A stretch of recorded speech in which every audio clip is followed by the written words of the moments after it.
Okay, guys, I'm back. I have set up my phone so I could show you the article that I want us to read together. I'm at the kitchen island at my house. All I have is this page. It looks like this. If you were here on Friday, I handed this out to you on Friday. If you're in my class today, of course, you have it. If you are a virtual only student, that's okay, no problems. I have that uploaded to our course, our science course, and you go under pure substances and mixtures that week.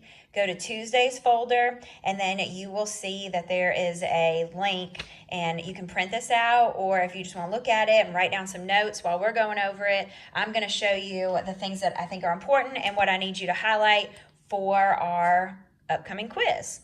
All right, so compounds and mixtures. We talked yesterday and we said that pure substances were both either elements and or compounds. They are pure, they are the same throughout, they are only made up of one type of atom or a combination of atoms to make molecules. Now, mixtures were a little different. Mixtures were made up of lots of different things. Mixtures could be like trail mix or salad or chocolate milk or even blood. Today's lesson is going to get us a little bit more detailed information about what the two things are and how they differ. All right, so compounds and mixtures. I'm going to read this out loud and I'm just going to tell you what I want you to highlight or underline. Most of the matter around you is combined into molecules.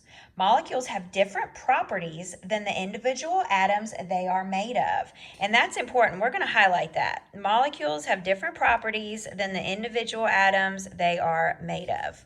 You and most of the things around you are made of more than one kind of molecule. So elements form compounds, and that's what we've been studying the last couple of weeks.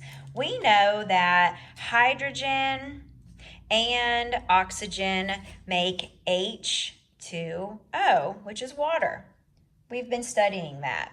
Something else that we know that sodium and chlorine make table salt. That's another formula that we are comfortable with. We've been studying. All ordinary substances are made up of atoms. These substances can be classified based on how the atoms are arranged. As shown in the diagram below, the three groups of matter are elements, compounds, and mixtures. So the three groups of matter are elements, compounds, and mixtures. We're going to highlight that because that's going to be important information. So all matter exists as either pure substances, which are elements and compounds, or mixtures. And mixtures can be two different things. Mixtures can be heterogeneous mixtures or homogeneous mixtures, and we're going to talk about that. So what I want to write down here, I'm going to make a T-chart. We looked at those yesterday, and just pencil it in. I have my purple pen. Of course, you know I'm going to have colors. We have pure substances on this side. And then we have mixtures, which is on this side. So our pure substances are going to be the elements that we've been studying and the compounds that we have been studying. Our mixtures are heterogeneous mixtures and homogeneous mixtures. And we talked about those yesterday in class.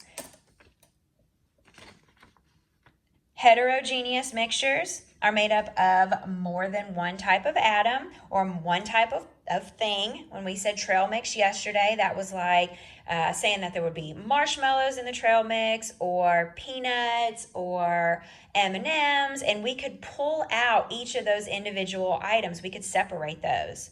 A homogeneous mixture would be like sweet tea. Now, sweet tea, through distillation or a filtration process, we could pull out like the sugar from that sweet tea and the actual tea part of it. We can't physically do that, but it could be done.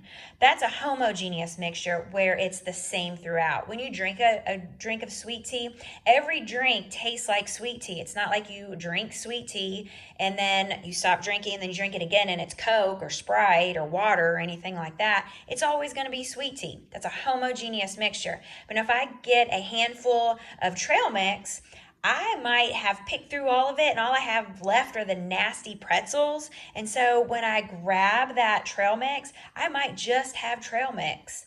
in my hand. But I could separate those pieces out. In a homogeneous mixture, you cannot separate the pieces. Heterogeneous mixture, you can separate the pieces. Now, in a homogeneous mixture, you could, if you had a good, if you have and you were in a science lab, or you had a good distillation process that you could separate that sweet tea, but just us trying to separate it, we can't do that.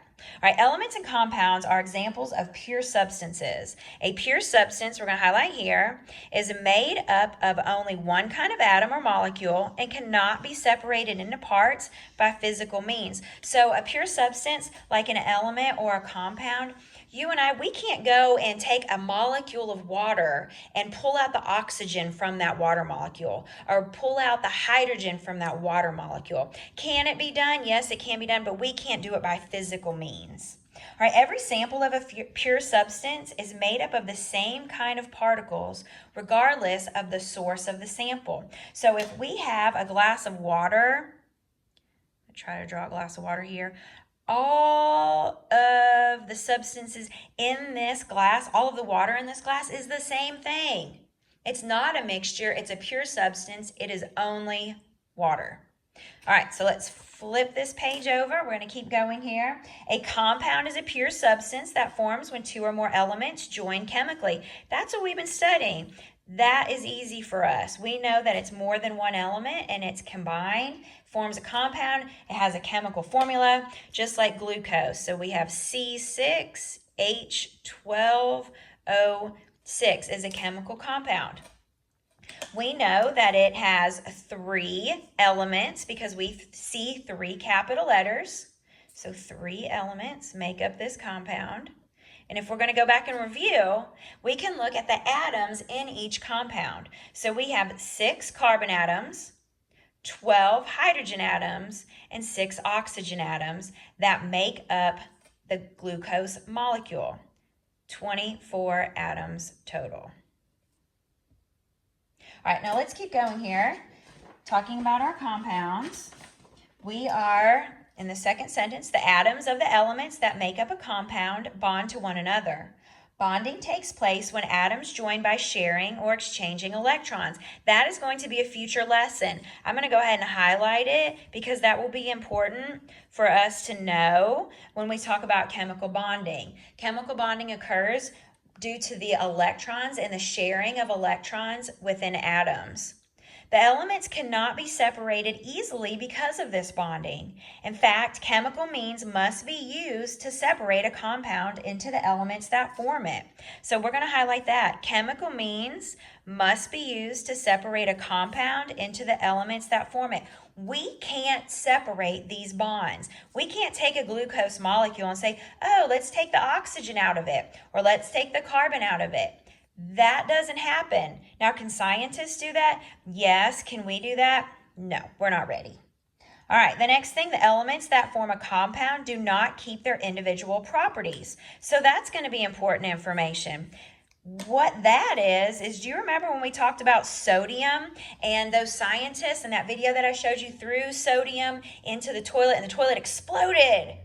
Well, then they took, well, they didn't take this, but we know about this, chlorine gas, and it was used as, in World War I, it was mustard gas, and it was used to harm people's lungs, and it even killed people. But we combine it, we put it together, and then we eat it.